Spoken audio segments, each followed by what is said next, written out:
the reason I painted Lucy green. Hello and welcome to Green is Nice YouTube channel. In this episode, we'll be looking a little bit deeper into the HZ GTS named Lucy.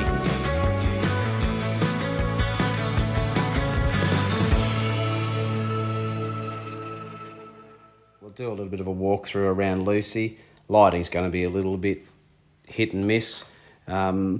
The basic story of the car, the main thing that you'd sort of probably interested to know is, yes, it's a 1977 HZ GTS. I found it outside of the town that I live in. It was in a terrible, neglected condition. It had been played around with by a couple of people in the last few years prior to me getting it. It was in undercoat, rattle can, spray job, the typical no knowledge restoration going on. A lot of hail damage through the roof, not severe, but when you're trying to get a car really nice and straight, everyone knows that hail stands out quite bad when you start putting good paint on. Wasn't sprayed in a booth or anything. A really close friend of mine, Foggy, he stepped up and helped me do it. The reason I started doing the car in the first place was because I'd lost my sight. I woke up one morning and pretty much from that day forward I was blind. The day before I was normal, able-bodied, and then that's how it turned out from that one day. Under the engine bay, we've got a 304 block. It's actually the 355 stroked Group A Commodore motor. Run a couple of 2-bolt blocks before that. They both let go. 4-bolt is probably not much stronger directly, but it gives you a little bit more insurance and the crank should stay where it should be. Running a Pro Charger. It's got scat rods, RS forged pistons. Cam's pretty big for a supercharged motor. It's running an LSA lobe separation there of about 107. So a lot of the boost we're making goes out the exhaust at lower revs, but comes into play for the higher revs. Made us sort of go to about 6,500. Top end is come racing heads and aftermarket manifold. Wanted to go back to the old school look with the throttle body, the Holly style. The hat, sort of just to keep it so it doesn't look like an LS converted car. I'm not a fan of the modern motors under the bonnet of the older cars, to be honest. It's my personal opinion. I'd rather keep them looking old school. It is going to go for a pretty big upgrade. I have built a turbocharger kit. I've had it in there as well. Turbocharger was making some astonishing power. Too much for the old iron line plastic block. Evidently split the webbing out of the block after taking it over the 1100 horsepower. Near touched 1200 horsepower, but it certainly didn't like it. It gave up the ghost. Everything's there to be able to make the horsepower, I guess. Big fuel system, all that sort of thing. But we're only going to target, say, 650, 700 at the tyres. I spray it as well. Runs a nitrous oxide shot. That was more so to bring the turbo on, but we'll still keep it. It makes a nice dense air charge. Only a small hit, like probably a 150, I suppose we'd max it out at. Might even only take a 75, even down as a 50, just to keep the air density nice and tight. And there's the star of the whole show, the Pro Charger. The Pro Charger is actually is spinning the charger at its maximum speed that it can run at now. So it's running at about 43,000 revs when the motor's doing 6.5.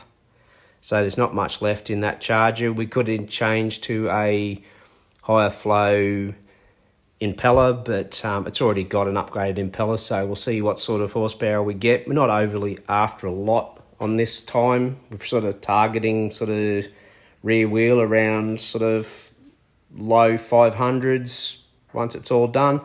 We cheat a bit and spray it with some gas. That's a good way to bring some artificial horsepower onto any build. Over this side of the engine bay, we've got the surge tank. Surge tank has a single high flow fuel pump in that. Set of -8 lines running up through all speed flow fittings into the Turbo Smart regulator poked in on the back there. I preferred putting the surge tank in the front. I wasn't real keen on cutting boot floors and that in a genuine car. So the best option was to put it where the battery would have been.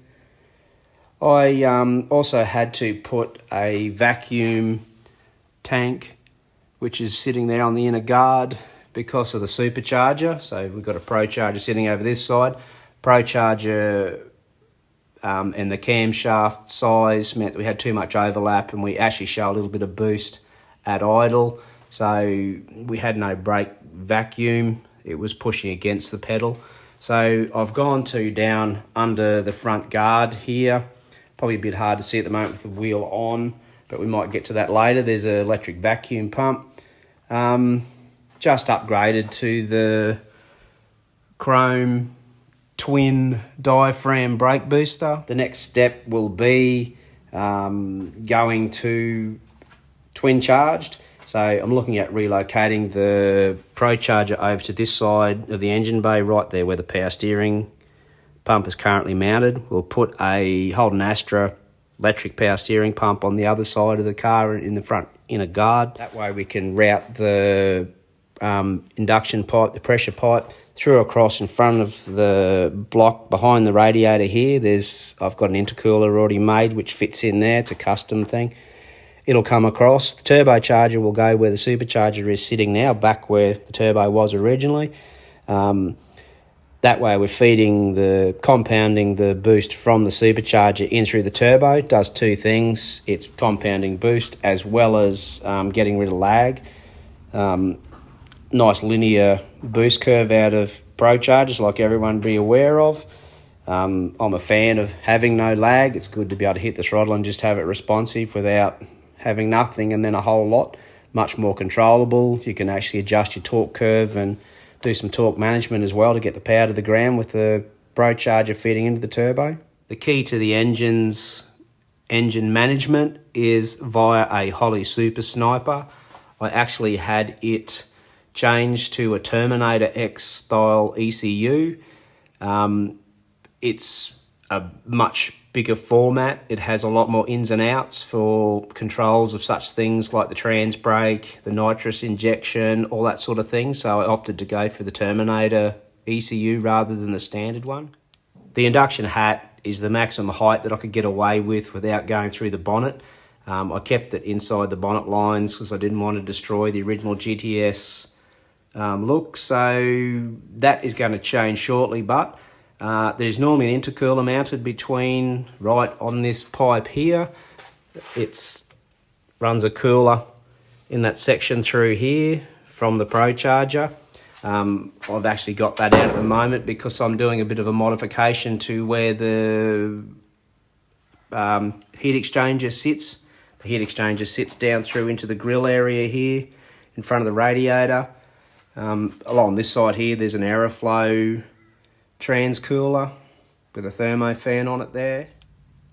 The back of the car, we're running a set of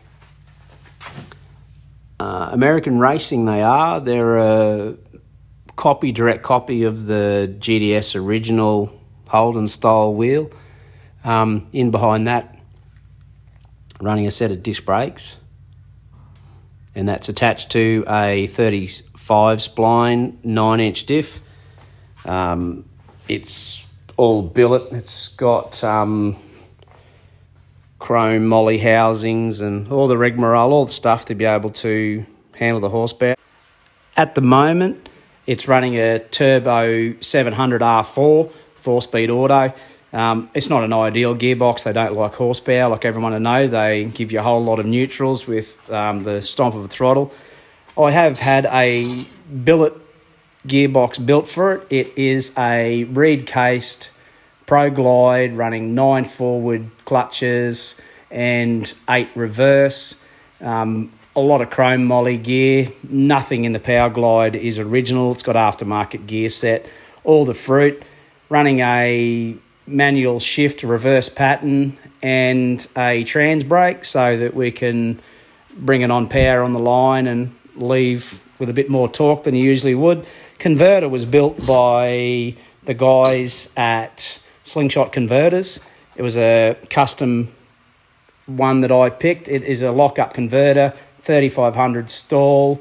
It's running an anti-ballooning plate, furnace brazed. Again, no expense spared on it. Wanted something that was going to work. That'll probably sum us up for this episode. We will give it a bit of a run, and we'll do a little bit more on the interior and that when it's outside in some decent sunlight. Oh, almost forgot. Need to talk about why I painted it green. The reason I painted it green is I really enjoyed the movie Running on Empty, and in that there is a green car. Did a bit of research, found out the paint code and that, but then as I got a bit further in, found out that it was actually a Ford. Wasn't going to put any Ford colour on a GM, so I decided that we'd talk to our local paint shop, and we come up with the fact that the closest colour to the green in Running on Empty is a GMH Mandarin Red. So that's the colour it got painted. Now, I can't explain why they call it GMH Mandarin Red, because it's clearly not red, it's green. But that's the reason I painted it that colour, because green is nice. Bit of a shot of the dash area. Now it's very dark, and again, the lighting's not the best for doing this sort of stuff in the shed. We're not set up as a movie studio. But I'll just fire it up. It shouldn't affect the sound of it at all with a bit of dodgy lighting. That's just the fuel pumps all priming. Righto, she's ready to happy and ready to go.